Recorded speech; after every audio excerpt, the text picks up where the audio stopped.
Selamat malam, Bapak Ibu, saudara yang dikasihi dan diberkati Tuhan. Ibadah sektor pada malam hari ini akan dimulai dan ibadah pada malam ini akan dipimpin oleh Bapak Pendeta Roberto JM Wage. Mari kita tenangkan hati dan pikiran kita masuk dalam ibadah. Presbiter GPB Jemaat Bahtera Kasih mengucapkan selamat berjumpa melalui saluran online dalam ibadah pembinaan keluarga malam ini. Dalam ibadah saat ini akan dilaksanakan pembinaan. Untuk itu, mari siapkan Alkitab dan alat tulis. Jemaat, silahkan berdiri untuk menghadap Tuhan dan menyembahnya serta memuliakan namanya karena kasih setianya besar atas kita. Mari kita memuji Tuhan dari Gita Bakti 164 ayat 1 dan 3.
Jemaat yang dikasihi, mari kita berdoa.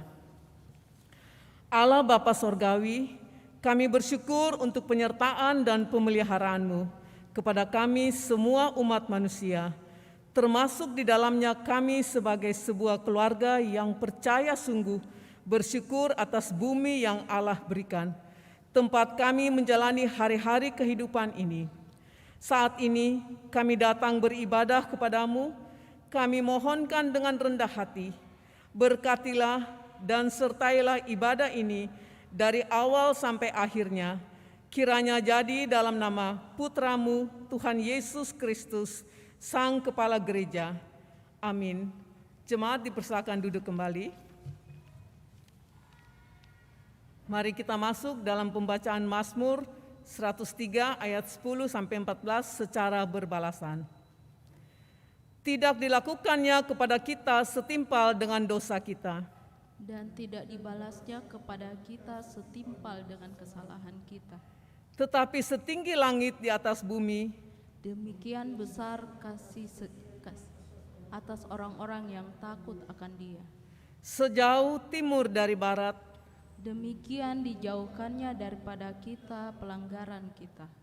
Seperti Bapa sayang kepada anak-anaknya, demikian Tuhan sayang kepada orang-orang yang takut akan Dia. Sebab Dia sendiri tahu apa kita, Dia ingat bahwa kita ini debu. Mari kita memuji Tuhan dari Kidung Jemaat 50 ayat 1 dan 6.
Bapak, Ibu, dan Saudara jemaat yang dikasihi oleh Tuhan Yesus Kristus, mari bersama kita sehati memohon bimbingan kuasa Roh Kudus agar kita semua dituntun dan dipimpin dalam pembacaan Alkitab dan di dalam kita mendalaminya melalui pembinaan ibadah keluarga saat ini. Untuk itu Bapak Ibu, mari kita berdoa.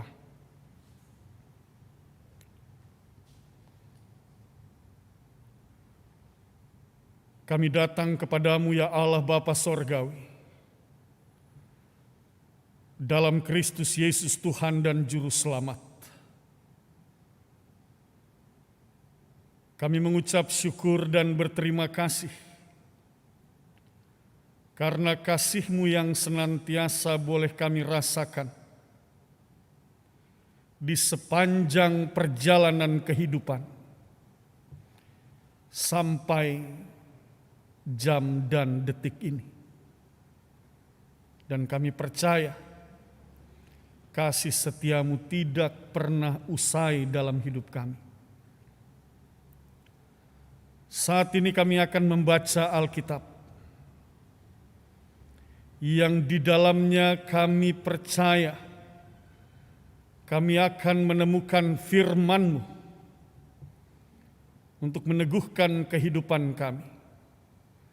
Secara khusus pada malam hari ini dalam ibadah pembinaan keluarga jemaat Tuhan di GPIB Batra Kasih. Terangi kami dengan kuat kuasa Roh-Mu yang kudus, memampukan kami mengerti dan memahami serta memberitakan kebenaran firman-Mu. Dalam Kristus Yesus Tuhan dan Juru Selamat, kami berdoa kepada Bapa di sorga. Amin. Mari kita siapkan bacaan firman Tuhan Injil Matius pasal 5, ayatnya yang ke-13 sampai dengan ayatnya yang ke-16.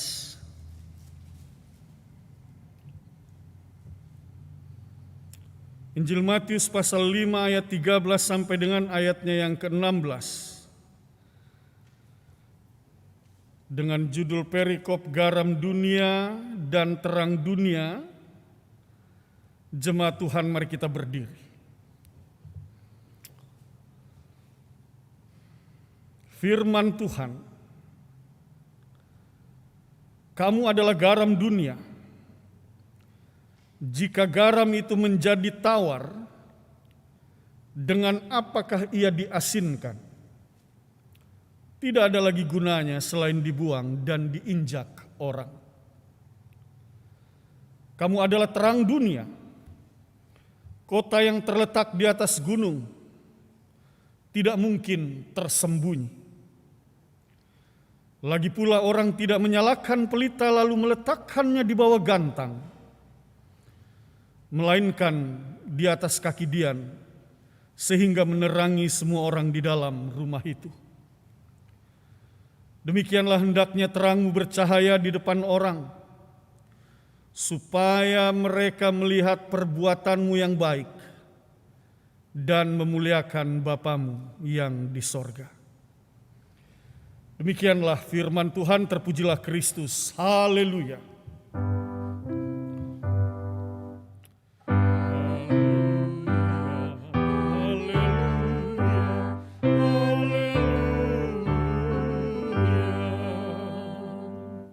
Silakan duduk. Bapak, Ibu, dan saudara-saudara yang dikasihi oleh Tuhan Yesus Kristus, saudara bisa bayangkan kalau saudara ingin pergi bersama dengan keluarga, pergi ke tempat satu restoran untuk makan malam bersama dengan keluarga. Saudara sudah pesan menu yang terbaik dalam acara makan malam bersama. Lalu kemudian semua disajikan dengan sangat luar biasa. Ketika saudara akan bersegera menyantapnya setelah berdoa, lalu kemudian saudara menyantapnya, saudara mulai merasakan bahwa sayurnya tawar. Saudara mengambil ikannya, lalu kemudian ikan yang dibumbui dengan demikian cantiknya terlihat luar biasa pasti rasanya, tetapi ketika saudara makan bumbunya juga tawar. Apa yang terjadi kira-kira?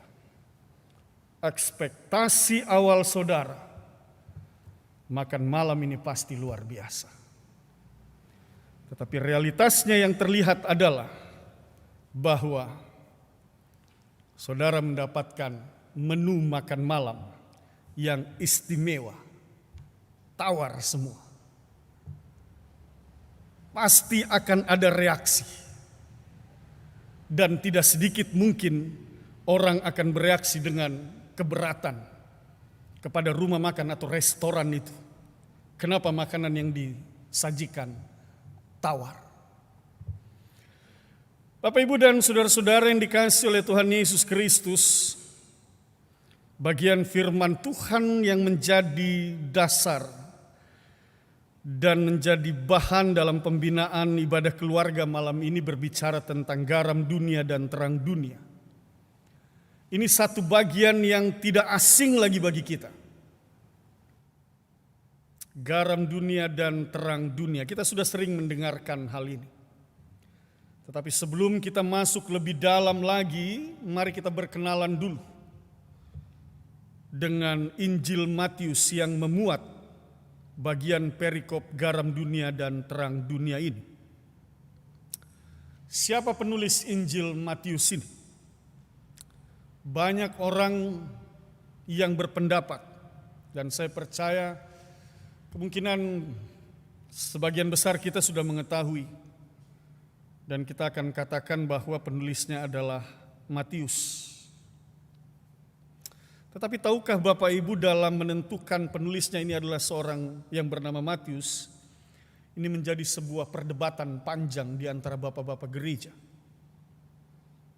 Banyak ide, banyak nama-nama yang bermunculan dan dilakukan penyelidikan setiap kata, setiap kalimat untuk menemukan dengan tepat gaya bahasa dan cara tulisannya, model menulisnya, kira-kira siapa orang yang menulis ini. Ada beberapa bapak gereja yang pada akhirnya sepakat.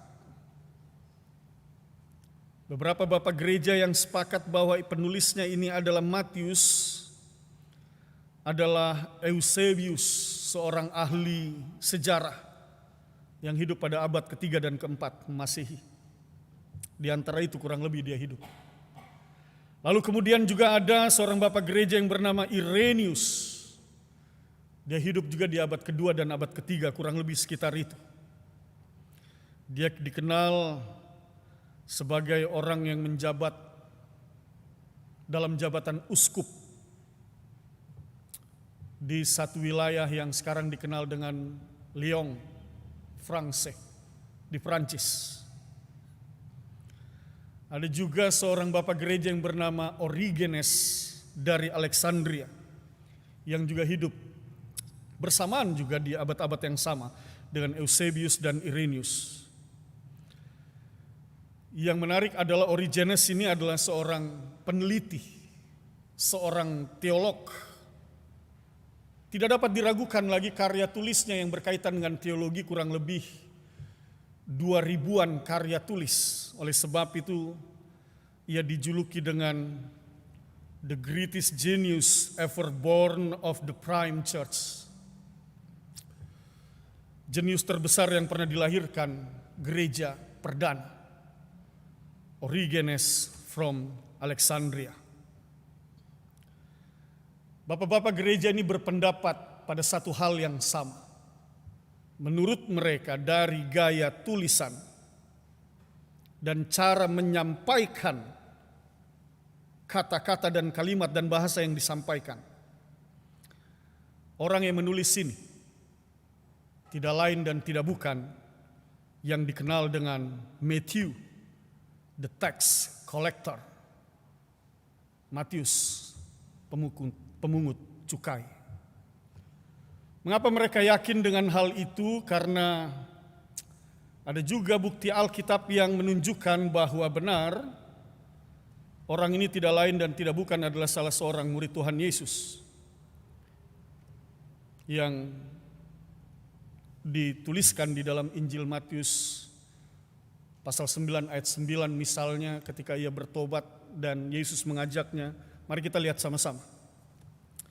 Dalam Injil Matius pasal 9 ayat 9, di sana dikatakan demikian. Setelah Yesus pergi dari situ, ia melihat seorang yang bernama Matius duduk di rumah cukai.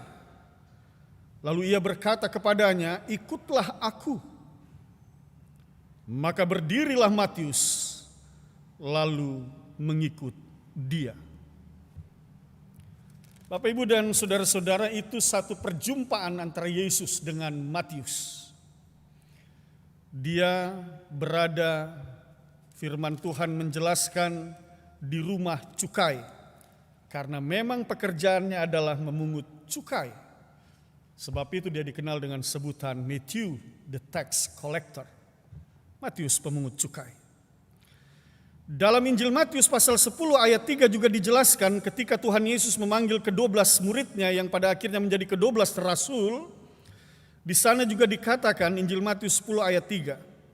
Filipus dan Bartolomeus, Thomas dan Matius pemungut cukai, Yakobus anak Alfeus dan Tadeus, seterusnya.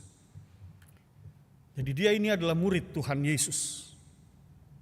Tidak dapat diragukan lagi.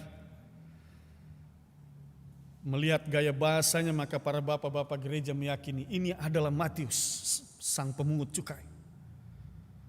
Apakah ada bukti lain lagi bahwa benar Injil Matius ini ditulis oleh Matius pemungut cukai? Bukti yang menarik yang tidak dapat dibantah lagi bahwa ini benar-benar ditulis oleh Matius pemungut cukai adalah dalam penggunaan kata bea. Kalau biasa sekarang kita kenal bea cukai. Kata bea ini pada umumnya terjemahan dalam Alkitab menggunakan kata denarion. Ini kata yang umum dari bahasa Yunani, denarion. Tetapi khusus Injil Matius, dia tidak menggunakan kata denarion, tetapi dia menggunakan kata nomisme. Nah, ini dia.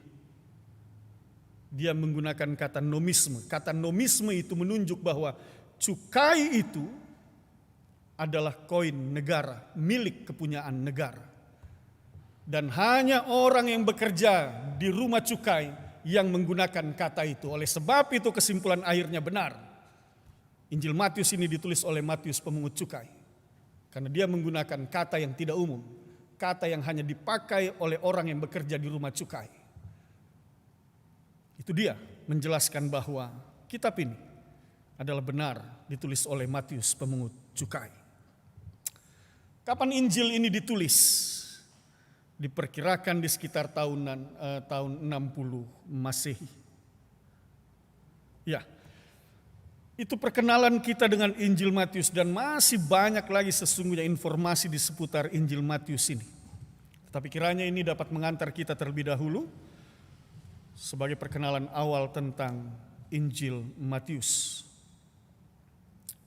Bapak, Ibu, dan saudara-saudara jemaat yang dikasihi dan diberkati oleh Tuhan Yesus Kristus.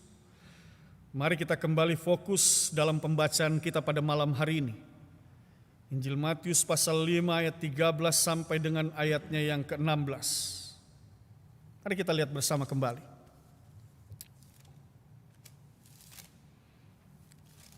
Bapak, Ibu, dan saudara-saudara, kalau kita teliti melihat bagian perikop ini, maka kita dapat memahami dan mengetahui dengan benar bahwa Injil Matius pasal 5 ayat 13 sampai dengan ayat yang ke-16 di bawah judul perikop garam dunia dan terang dunia ini adalah merupakan bagian daripada pokok pengajaran yang terdapat dari pasal 5 sampai dengan pasal 7 Injil Matius yang biasa disebut dengan khotbah di bukit. Jadi perikop ini merupakan bagian dari pengajaran Tuhan Yesus yang disebutkan pada akhirnya oleh Bapak Gereja itu disebutkan dengan sebutan khotbah di bukit.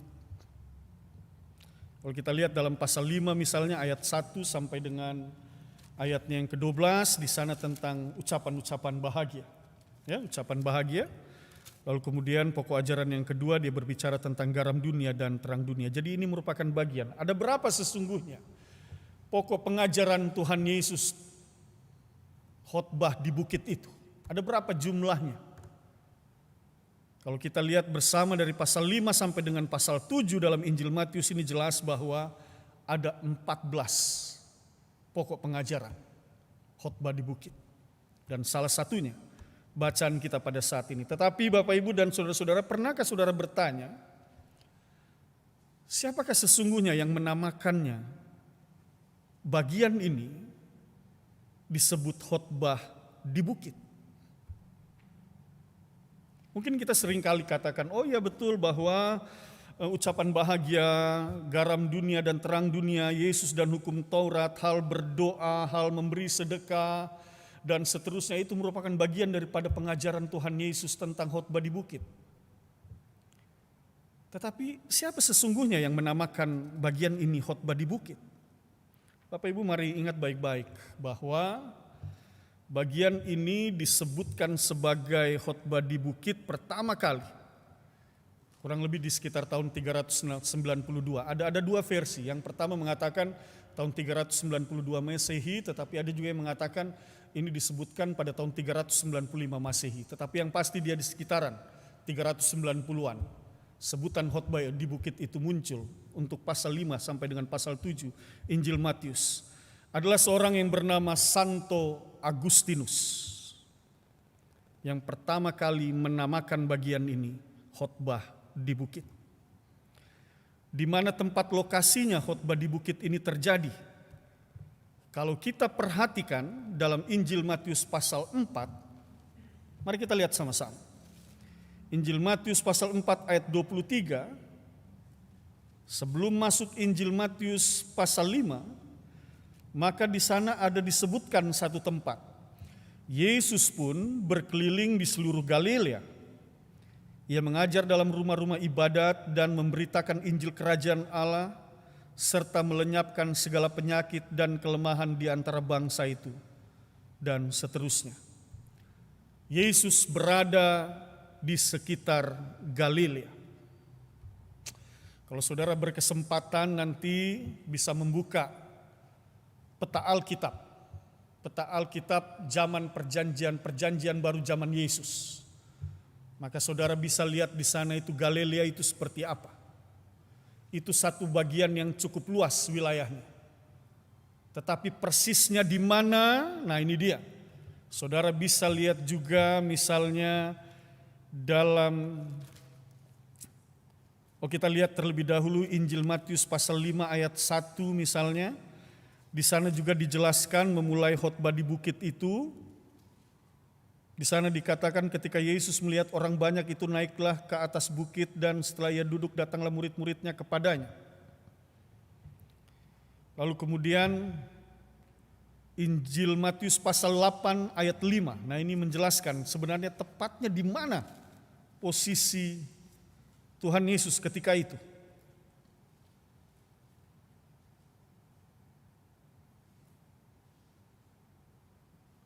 Setelah selesai tentang khotbah di bukit itu, pasal 8 ayatnya yang pertama mengatakan demikian. Kita lihat dulu ayat 1, pasal 8 ayat 1. Setelah Yesus turun dari bukit, orang banyak berbondong-bondong mengikuti dia. Kita lihat ayat 5. Ketika Yesus masuk ke Kapernaum, datanglah seorang perwira mendapatkan dia dan memohon kepadanya.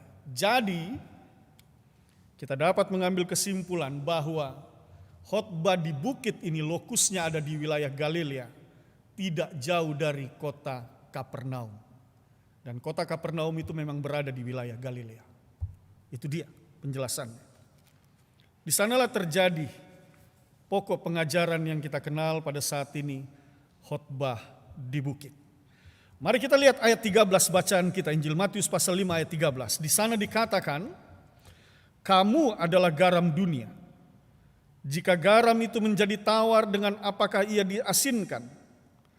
Tidak ada lagi gunanya selain dibuang dan diinjak orang. Bapak, Ibu, dan saudara-saudara, bagian nats ini sudah sering kali kita baca dan kita dengarkan. Saya ingin menjelaskan kepada kita kembali, merefresh, menyegarkan kita kembali untuk mengerti dan memahami dan mengingat kembali apa arti firman Tuhan ini dalam hidup kita. Pertanyaannya adalah mengapa garam? Mengapa Tuhan Yesus dalam perumpamannya itu, dalam pengajarannya itu menggunakan perumpamaan garam? Apa sesungguhnya fungsi garam? Bapak, Ibu, dan saudara-saudara, kalau kita lihat dalam teks kitab Perjanjian Baru berbahasa Yunani, kitab asli Perjanjian Baru, maka kata ini diterjemahkan dari kata halas. Dan kata halas itu memiliki dua arti. Dan ini fungsinya.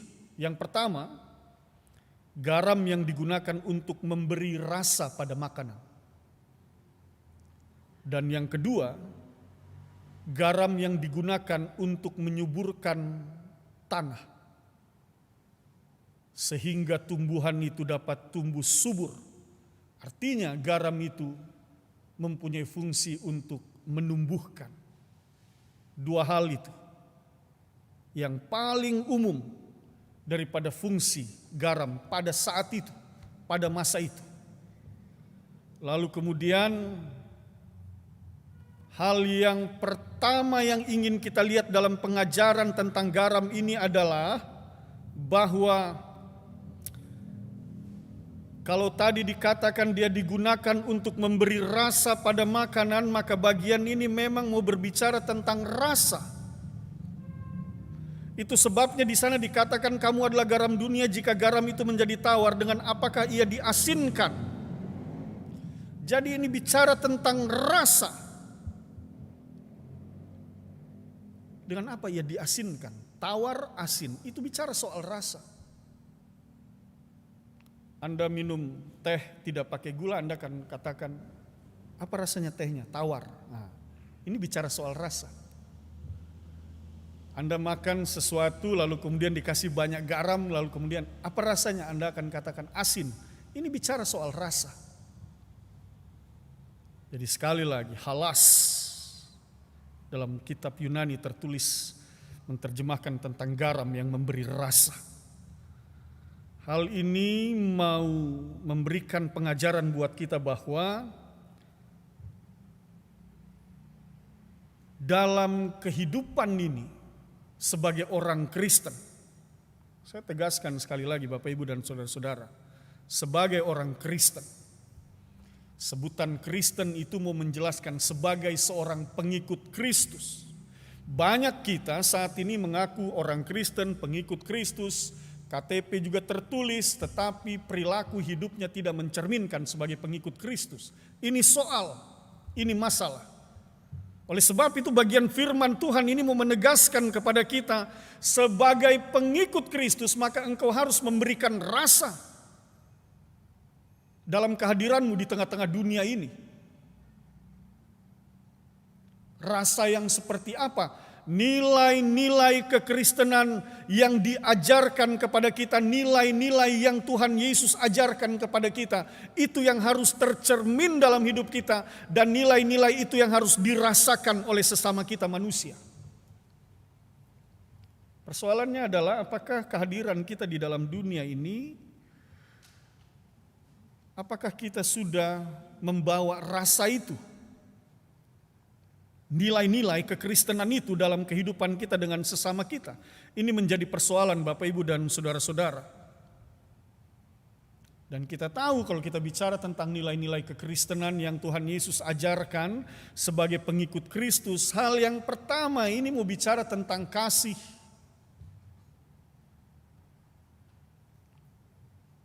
Sebagaimana Kristus yang mengasihi umatnya, memberi dirinya, lalu kemudian ia memberikan dirinya agar manusia yang tadinya itu binasa tetapi boleh diselamatkan. Artinya dia hadir untuk menyelamatkan manusia, dan itulah cinta kasihnya yang ia tunjukkan dengan berkorban di atas kayu salib. Maka nilai kekristenan itu sudahkah kita lakukan di dalam hidup kita?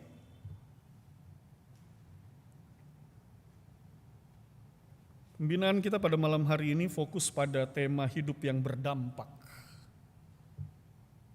Ketika kita bicara tentang berdampak, maka kata kalimat ini sepertinya tidak asing lagi bagi kita, apalagi di masa pandemik ini.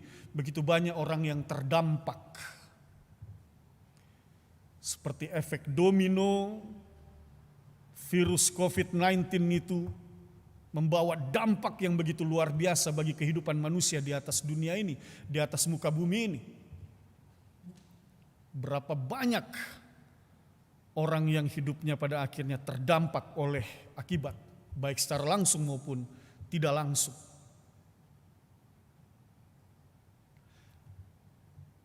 Menempatkannya pemahaman terdampak itu dalam frame yang positif. Apakah kita sebagai orang Kristen, sebagai orang percaya dapat juga membawa dampak melalui ajaran-ajaran Kristen itu seperti efek domino dalam kehidupan ini? Nah, ini menjadi soal Bapak Ibu dan saudara-saudara.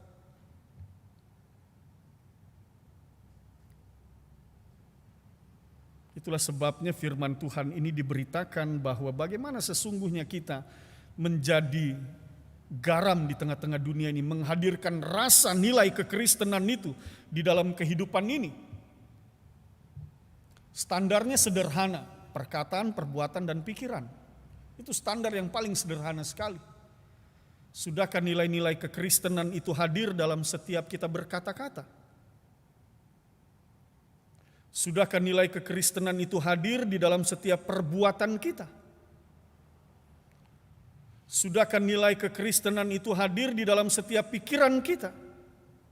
Sikap hidup kita yang mencerminkan keseluruhan perbuatan, perkataan, dan pikiran kita. Sudahkah hal itu mencerminkan nilai-nilai kekristenan sehingga ketika kita bawa itu di tengah-tengah kehidupan keluarga, jemaat, dan masyarakat luas, maka semua orang yang berjumpa dengan kita dapat merasakan nilai-nilai kekristenan itu.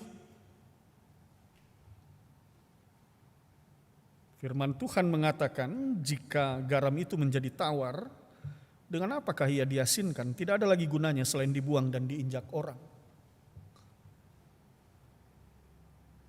Sudahkah sebagai pribadi dalam seluruh perilaku hidup kita, kita menghadirkan rasa itu. Sehingga orang-orang yang berjumpa dengan kita pun akan berkata, luar biasa Bapak itu, luar biasa Ibu itu. Perkataannya santun, orangnya tahu menghargai orang lain, sopan sikapnya, tidak sombong, rendah hati, berpikir positif, luar biasa. Nah itu dia.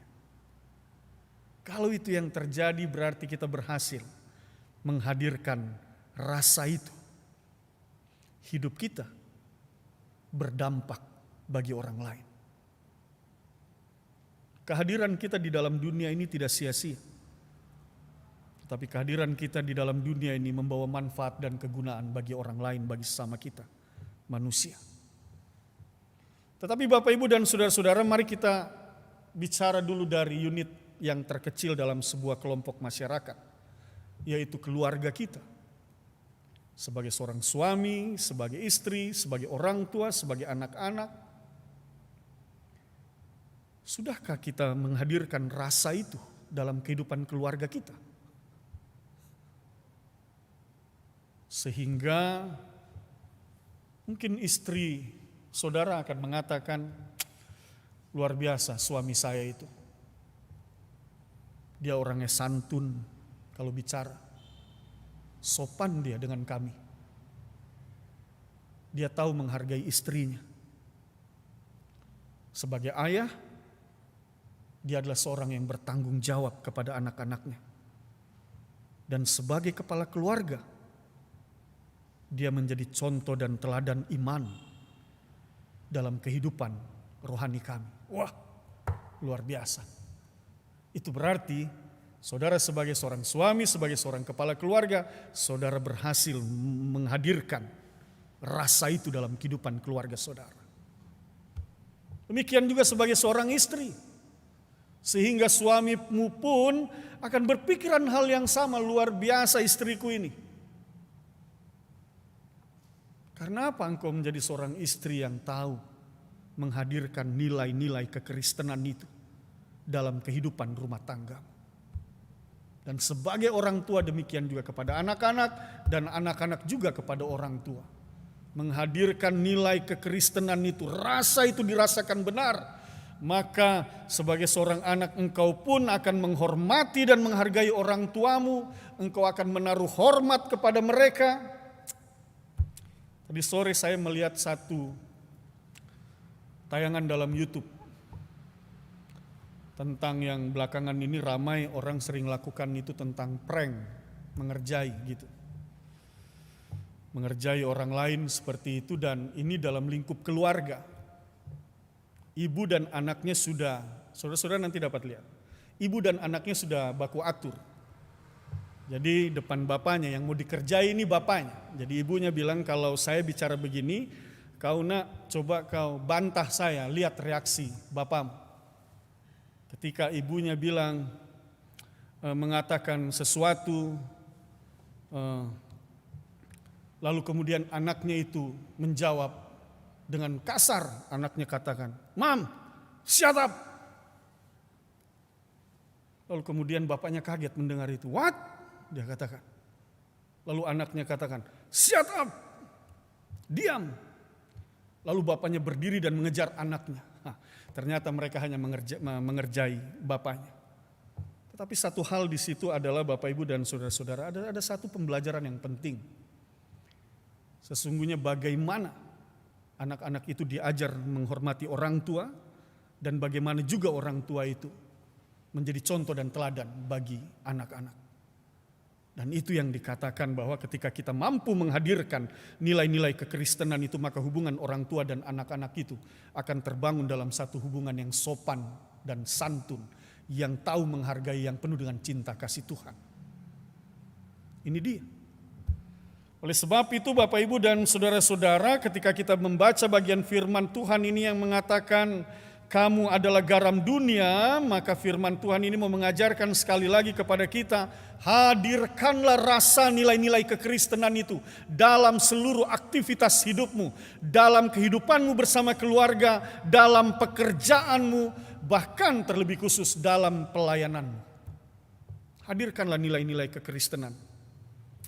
Nilai-nilai yang dapat kita pelajari dari buah-buah roh, yang sabar, yang penuh kasih, ramah, mau memaafkan, yang mau saling menopang, saling mendukung. Nilai-nilai yang seperti itu yang harusnya kita bangun dalam kehidupan ini, sehingga kita dapat dikatakan bahwa kita sebagai garam dunia mampu menghadirkan rasa itu di tengah-tengah dunia ini. Bapak, Ibu, dan saudara-saudara, apa maksud kalimat yang mengatakan jika garam itu menjadi tawar, tidak ada gunanya selain dibuang? Ini juga harus kita renungkan bersama bagian firman Tuhan ini. Bapak, Ibu, dan saudara-saudara, bagian ini mau menjelaskan kepada kita, mau mengatakan demikian, bahwa sebagai orang Kristen kita adalah orang yang beribadah, wajib beribadah kepada Tuhan. Kalau hari ini saudara sebagai orang Kristen mengaku pengikut Kristus, tetapi saudara jarang sekali beribadah, maka ya saudara harus bertanya dengan diri saudara, kenapa saudara jarang beribadah? Dan kalau pertanyaan itu satu waktu disampaikan kepada saudara dalam satu penghakiman terakhir, kira-kira apa jawab saudara? Mengapa engkau jarang sekali datang beribadah kepadaku? Mengapa engkau jarang sekali memuliakan aku? Kira-kira saudara berani jawab apa ya? Saudara yang tahu, dan karena saudara yang akan jawab itu, saya tidak mau mereka-reka. Karena masing-masing orang akan mempertanggungjawabkan apa yang ia perbuat di dalam dunia ini. Sekali lagi Bapak Ibu, apa maksud dari kalimat jika garam itu menjadi tawar tidak ada gunanya selain dibuang? Firman ini mau mengatakan demikian. Sebagai orang percaya kita beribadah kepada Tuhan. Sebagai orang percaya kita mengaminkan setiap firman Tuhan yang diberitakan. Tetapi sekalipun engkau sudah beribadah dan engkau mengaminkan firman Tuhan itu, tetapi perilaku hidupmu tidak mencerminkan sebagai orang yang beribadah, sebagai orang yang memberlakukan firman Tuhan di dalam hidupmu. Firman katakan mengasihi sementara engkau tidak mengasihi. Firman katakan beribadah sementara engkau jarang sekali beribadah. Firman Tuhan katakan ampunilah sementara engkau mendendam dengan sesamamu.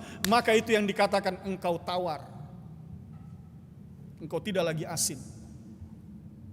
Tuhan sudah mengasinkan engkau menjadi garam.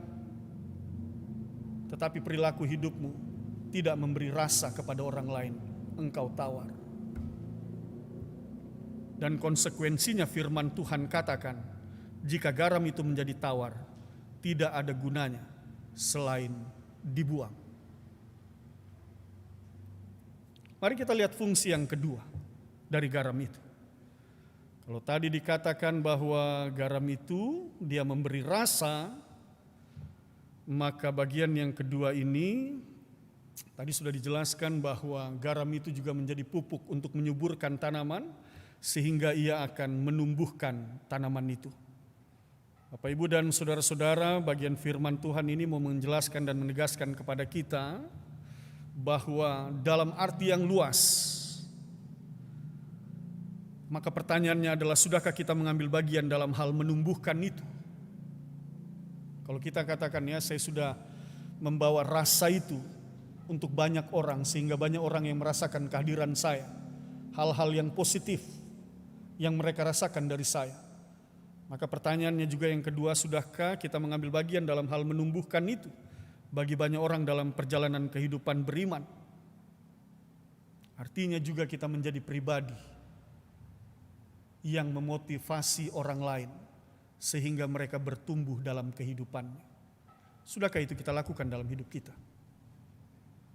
Melalui hidup kita dalam hikmat, pengetahuan, kecerdasan yang Tuhan berikan kepada kita, kita dapat mendorong orang lain, memotivasi orang lain sehingga orang lain dapat bertumbuh dalam kehidupan spiritualnya, dalam kehidupan berimannya, dalam kehidupan rohaninya.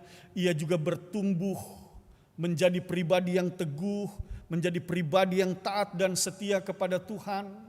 Sudahkah kita juga mengambil bagian dalam memotivasi orang lain sehingga di dalam ia mengerjakan tugas tanggung jawab pekerjaan dan pelayanannya, ia bertumbuh dalam pekerjaan dan pelayanan itu, ia berkomitmen dalam pekerjaan dan pelayanan itu. Sudahkah itu kita lakukan di dalam hidup kita? Atau jangan sampai ada satu prinsip yang hidup di dalam diri kita bahwa kita masih berpikir bahwa ya emang gua pikirin. Lu mau tumbuh, kagak juga emang gua pikirin. Bodoh lah, terserahlah. Yang penting hidup gua bertumbuh. Nah itu dia. Jangan sampai hal itu yang terjadi. Maka firman Tuhan ini mengingatkan kepada kita, jadilah pribadi yang dapat memotivasi orang lain agar dia dapat bertumbuh hari lepas hari. Jadilah keluarga yang dapat memotivasi keluarga-keluarga lain yang ada di dalam dunia ini agar mereka dapat bertumbuh dalam setiap hal yang mereka kerjakan dan lakukan secara positif. Itu dia fungsi garam yang kedua. Sehingga ketika kita hadir di dalam dunia ini baik sebagai pribadi maupun sebagai sebuah keluarga, maka melalui kehidupan kita orang dapat merasakan kehadiran kita. Dan orang lain dapat bertumbuh oleh karena keikutsertaan kita di dalam menopang dan menuntun memimpin sesama kita manusia. Bagian selanjutnya ayat 14 sampai dengan ayatnya yang ke-16 ini berbicara tentang terang. Di sana dikatakan kamu adalah terang dunia, kota yang terletak di atas gunung tidak mungkin tersembunyi. Lagi pula orang tidak menyalakan pelita lalu meletakkannya di bawah gantang, melainkan di atas kaki dian sehingga menerangi semua orang di dalam rumah itu. Demikianlah hendaknya terangmu bercahaya di depan orang supaya mereka melihat perbuatanmu yang baik dan memuliakan Bapamu yang di sorga. Bapak, Ibu, dan saudara-saudara, mari perhatikan pada ayatnya yang ke-16. Demikianlah hendaknya terangmu bercahaya di depan orang. Perhatikan, lihat kata di depan itu, catat baik-baik, garis bawahi kata itu. Di depan, ini penting. Kata di depan ini dalam teks aslinya tertulis dengan kata emprosten dalam bahasa Yunani. Dalam konstruksi gramatikalnya ayat ini, kata emprosten ini berarti yang mau dikatakan begini, kehadiran terang itu harus secara langsung di depan orang. Nah itu dia, bukan sembunyi-sembunyi, tetapi secara langsung di depan orang. Saudara, kalau saudara berada dalam keadaan gelap, lalu kemudian saudara harus melewati bagian-bagian jalanan yang di sana ada lubang-lubang, maka tidak mungkin cahaya itu terletaknya jauh di sana. Pasti tempat saudara masih akan gelap. Saudara tetap akan terjebak bahkan terjatuh ke dalam lubang itu. Karena cahayanya tidak langsung di depan saudara. Itu sebabnya firman Tuhan ini mau mengatakan bahwa kehadiran terang itu harus secara langsung di hadapan orang lain. Apa maksudnya? Sehingga orang dapat melihatnya. Kita hadir di hadapan orang lain dan kita menjadi terang itu, hendaknya terangmu bercahaya. Lalu kemudian bercahaya di depan orang lain. Sehingga firman Tuhan katakan bahwa supaya orang dapat menyaksikan terangmu itu, perbuatan-perbuatanmu itu.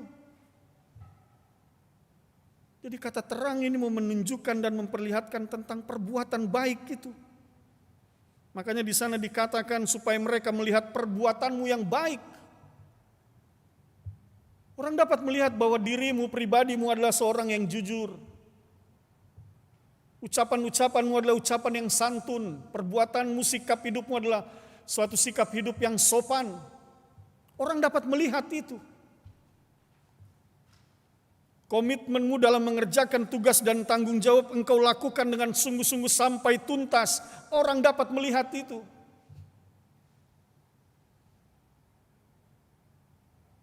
Dan itu maksudnya bahwa dan apa yang dilihat oleh orang itu, ini mau menegaskan juga, bukan dalam satu waktu tertentu. Ya, saya mau berbuat